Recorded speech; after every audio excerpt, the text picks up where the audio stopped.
nangyayari ay kaimpaktuhan talaga, kaimpaktunisan. Alright, okay sila kapag blessed na blessed, pero kapag may trials, may challenges, alright, sa kanilang spiritualidad, sa kanilang ministeryo, abay, lumilitaw na naman itong si Moses Ness. Alright. Kaya mga friend, dapat talaga tayong magmuni-muni ngayong Semana Santa, ngayong Holy Week, ay magmuni-muni tayo, mag-reflect tayo, mag-review tayo. Unawain talaga natin kung ano ang talagang mensahe ng krus, kung ano ang ministeryo, ang misyon ng Panginoong Kristo, upang hindi tayo madaling ma-intercept or masakit ng puwit ko. Hindi tayo madaling malinlang o madeceive ng kaaway, mga friend. Kaya nga sabi ng Panginoong Kristo, mag-ingat kayo sa libardura, alright, ng mga Pariseyo. Watch out from the leaven of the Pharisees. Watch out of the leaven of the Pharisees, mga friend. Ano ba yung leaven na iyon? Ito yung levadura, alright, ng mga Pariseyo. Ito yung katuruan ng mga Pariseyo.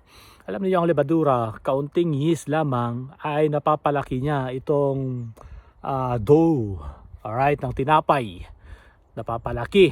Alright, ganun din yung levadura ng mga Pariseyo, itong teaching ng mga Pariseyo, na kahit konti lang na nakapasok sa ating mga puso't isipan, sa ating mga katuruan, ay talagang lalak yun, maglalagablab, dadanak na parang dugo.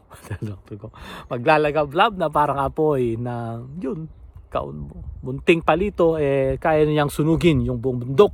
Ganun din itong levadura ng mga Pariseyo na tinutukoy ng Panginoong Kristo. Ito yung katuruan ng mga Pariseyo. Ano ba yung katuruan ng mga Pariseyo? Ito ay nakapundasyon sa mga kautusan, sa law, sa mga batas ni Moses, sa mga sinulat ni Moses. Kaya yung tinatawag na legalism. Alright, puro legalities. Alright, so doon nakapundasyon itong katuruan ng mga Pariseyo. At kapag ganito yung kalakaran, alright, magkakaroon na yan ng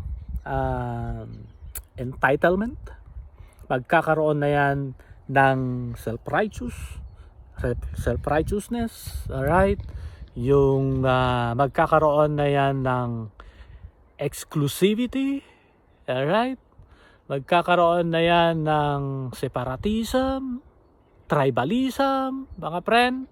So yun, nangyari yun nung panahon ng Panginoong Kristo nung siya ay nagturo, at